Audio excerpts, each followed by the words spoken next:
বিষয়টা হচ্ছে সম্প্রতিকালের কেন্দ্রীয় সরকারের ওয়াকফ বিল সংশোধনীর ক্ষেত্রে দেশজুড়ে তোলপাড় শুরু হয়েছে। বিশেষত উত্তর পূর্বাঞ্চলের সংখ্যালঘু এলাকায় ব্যাপক তোলপাড় দেখা দিয়েছে। সেই নিয়ে বিভিন্ন দলীয় কর্মসূচিও রয়েছে।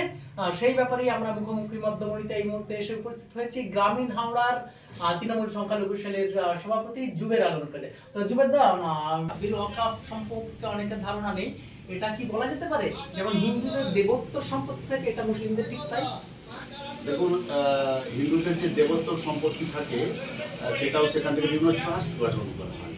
ওয়াকফ জিনিসটা হচ্ছে, ওয়াকফ অনেক রকমের হয়। কোনো মানুষ তার জমি ওয়াকফ করতে পারে, কোনো মানুষ তার কোনো বাড়ি ওয়াকফ করতে পারে, অন্যান্য সম্পত্তি ওয়াকফ করতে পারে।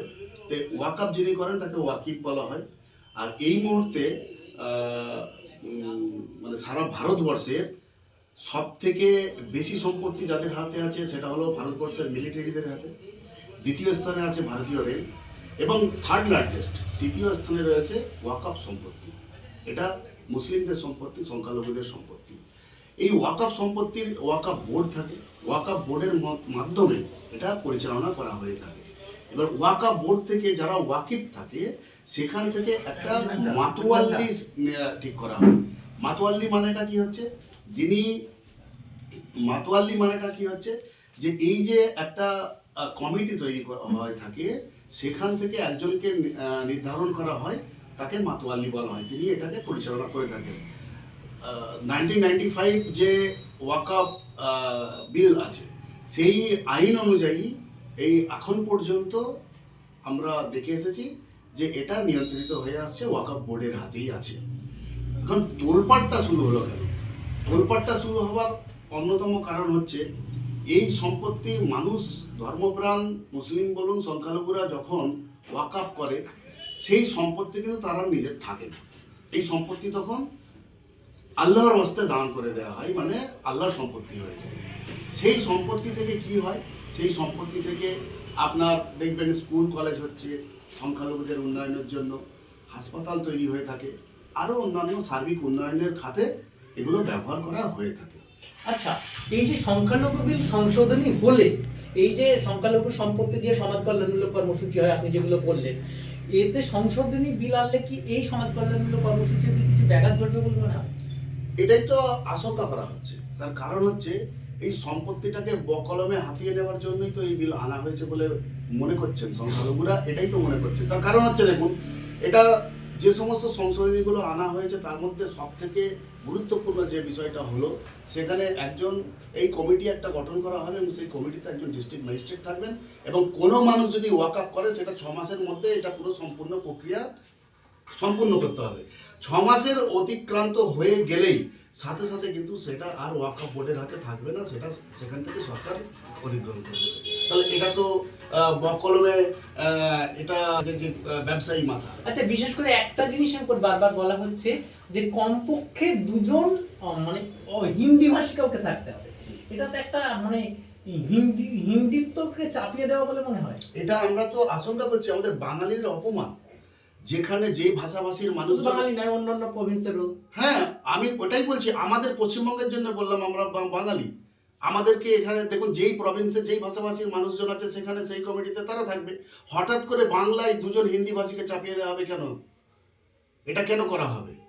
এরকম তো કોઈ কম্পালসারি করা হয়নি যে কোনো জায়গায় বাঙালিকে অবশ্যই থাকতে হবে বা কোনো জায়গায় অন্যান্য ভাষাভাষীর মানুষজনকে কম্পালসারি থাকতে হবে। এটা তো চাপিয়ে দেওয়া হচ্ছে।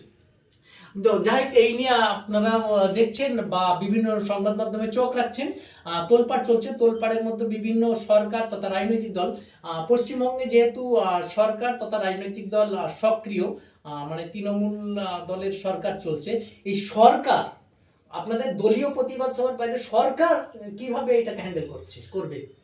দেখুন, আমাদের সুপ্রিমো আমাদের মুখ্যমন্ত্রী মাননীয় মমতা বন্দ্যোপাধ্যায়, তিনি তারই নির্দেশনায় আগামী 30শে নভেম্বর এই বিক্ষোভ এবং প্রতিবাদ কর্মসূচি, ওয়াকফ সংশোধনী কর্মসূচি আছে। সেখানে আমাদের দল এই বিরোধিতা করছে। তৃণমূল কংগ্রেস মানুষের উপর চাপিয়ে দেওয়ার নীতির সবসময় বিরোধী। এই বিলকেও মনে করেছেন আমাদের নেত্রী, আমাদের সুপ্রিমো, যে এটা সংখ্যালঘুদের উপরে চাপিয়ে দেওয়া হয়েছে এই ওয়াকআপ সংশোধনী বিল প্রতিবাদ কর্মসূচি এখন আমাদের 30শে নভেম্বর আছে।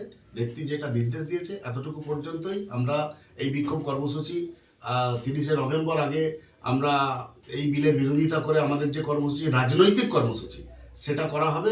এর পরবর্তীকালে আমাদের দলের সুপ্রিমো যেরকম নির্দেশ আসবে বা বিধানসভায় যেরকম নির্দেশ আসবে সেটা পরবর্তীকালে আমরা জানতে পারবো। তো 30 তারিখ কলকাতায় এই কর্মসূচিতে জেলা ভিত্তিক, যেহেতু জেলা সংখ্যালঘু সেলের আপনি সভাপতি, একটা গুরুত্ব দায়িত্ব রয়েছে, জেলায় প্রচার প্রস্তুতি কিভাবে নেওয়া হয়েছে? প্রচার প্রস্তুতি তুঙ্গে। প্রচার প্রস্তুতি এটা মানুষকে আর আলাদা করে কিছু বলতে হচ্ছে না। মানুষ এমনিতেই এটা প্রতিবাদের রাস্তায় নেমে পড়েছে, মানুষ প্রতিবাদ জানাচ্ছে।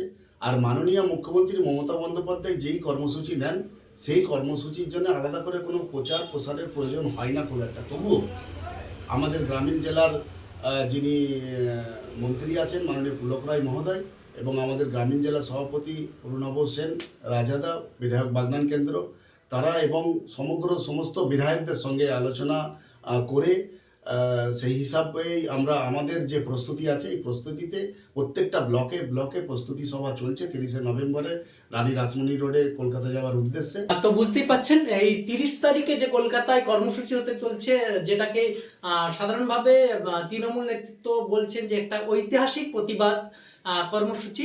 তো দেখা যাক, ওই ওয়াকআপ বিল নিয়ে যেমন তোলপাড় সারা দেশে, ঠিক তেমনি তোলপাড় হবে এই বঙ্গে। আপনারা থাকুন প্রান্তিক বার্তার সঙ্গে।